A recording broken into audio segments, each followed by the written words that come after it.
What's going down? Basically, we're back on the channel. Thor's Thoughts, the show. I'm back. This is the McFarlane Toys DC Multiverse. It's our first of 4, the Dark Knight Trilogy wave. First off the bat, we got Scarecrow. This Scarecrow version, I believe, is from the Dark Knight Rises. When he's like when he rides in on like the horse and stuff like that, and this figure does look really good on a horse. I've seen some people pose him on there. There was another reason I opened this figure first. He has the Bane arms, which have a little issue, and we'll talk about that when we open them. But that's why I opened him first, because by the time I get to the last figure, I want to make Bane, and if I did him last, I couldn't do that because of the issue with the Bane arms. So it's Scarecrow. We got Heath Ledger Joker. We got Harvey Dent, Two-Face, and then we also have, obviously, Bruce Wayne, Batman, Christian Bale's version of the Dark Knight. Christopher Nolan's Dark Knight trilogy was obviously a masterpiece. I mean, The Dark Knight is arguably one of my favorite movies of all time. I probably saw that movie more times than I've seen that, and I think The Dark Knight and Watchmen hold my top 2. I think it was 7 and 9 respectively. So maybe, or 8 and 9. They may have both been 9. I saw both those movies a lot of times in the theater. That's all I'm saying.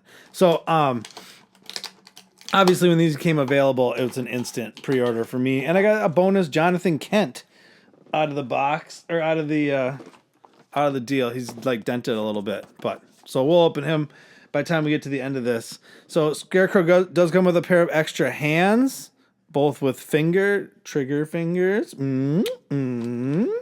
And then, like I said, he comes with the Bane arms. Now, maybe let's get this Bane arms part right out of the issue right out of...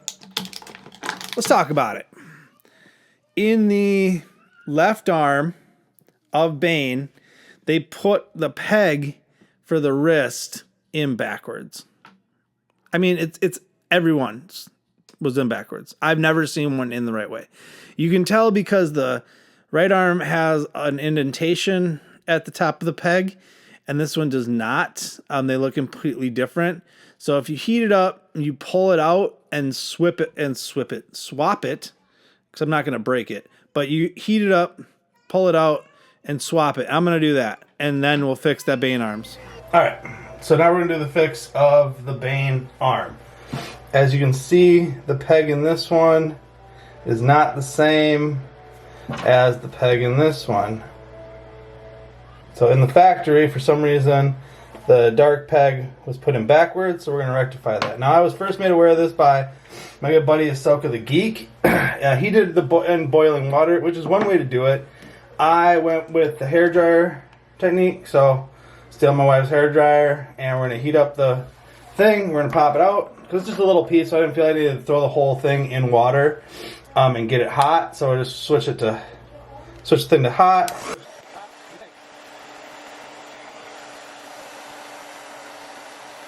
Alright, that should be good. Feel it? It's warm. It's not hot. I don't want it to be hot. I just want it to be warm enough to pop out. Joint, it needs a little bit more.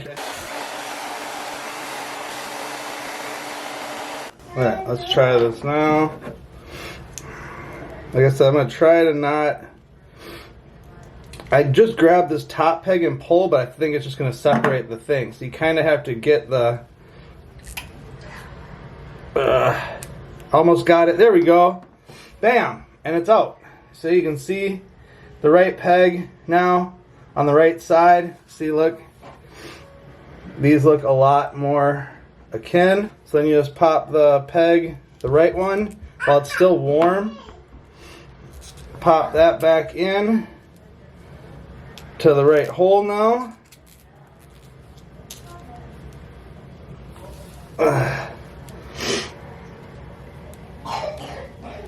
Bam! And there you are. Two fixed Bane arms for your Bane Build-A-Figure. Oh, there you go. There you go. Like I said, I want to fix the problem of the backwards peg. It's not a major issue, and it happened for everybody. So, and it's a pretty easy fix, like you just saw.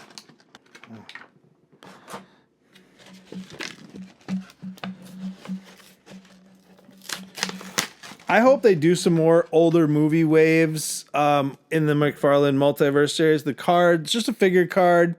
I can't really fault them for that since it's an old movie. I would like that they maybe take a movie still. But this is just a figure card. And then you get your handy dandy McFarlane standee. Boom. Look at this guy. I love the outside burlap jacket that he's wearing is like two-tone because it's so dirty and tattered. And the hat, the mask is sick. I mean, that's a sick mask. I don't know if anyone's tried to take it off yet because it does look like there's a face under there. I don't know if you could get it. I bet it's probably hideous. But that is a sick looking mask. I'm going to be honest with you. You got some maggots on there. I think this is when he is the what do you call that thing? The judge guy, and he's gaveling down. I wish they would have given him a gavel. He didn't have his face covered at that point, though, did he? It was uncovered. I don't know. The mobility on this is really good. It's single jointed elbows. Just because of the way the design is. So not double jointed like most of the figures are these days. Am I right? Yeah. Just a single jointed elbow. But like I said, you got the long sleeves with these little tassels at the end. They're cool. I mean, it's going to hinder the hands. I think switching to the hands that could hold things would be an issue. You could see the suit underneath. Looks pretty good. Hopefully they did it. In this, I hope they don't cheap out and just go only do the part that's seen.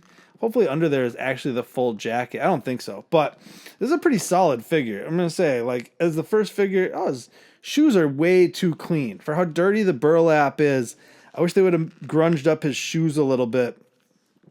Scuffed him up, something of that nature.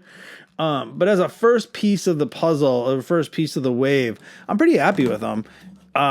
I know other people, I've heard people say Catwoman, Ra's al Ghul, some other figures. I think this is, or they're like, well, the version from the Batman Begins version or whatever. I'm cool with going with the Dark Knight Rises version. Let's read the card. Reverse peg and all in the arm. This is a solid 7.5 for me out of 10.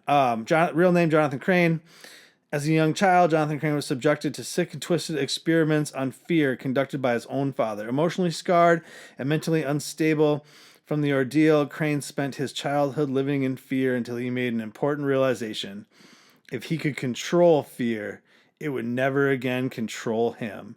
Over time, his interest in fear became an obsession. Graduating from college with a doctorate in psychology and a specialty in phobias, Jonathan began experimenting on others, subjecting them to hallucinogenic fear toxin he developed that brought out their worst nightmares. Although Batman has developed a number of remedies to counteract these toxins, Crane is constantly improving upon his formula, creating more potent and deadlier versions.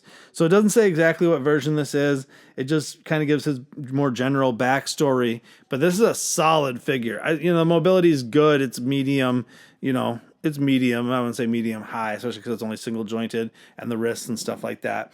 And that I didn't even see it. The wrists.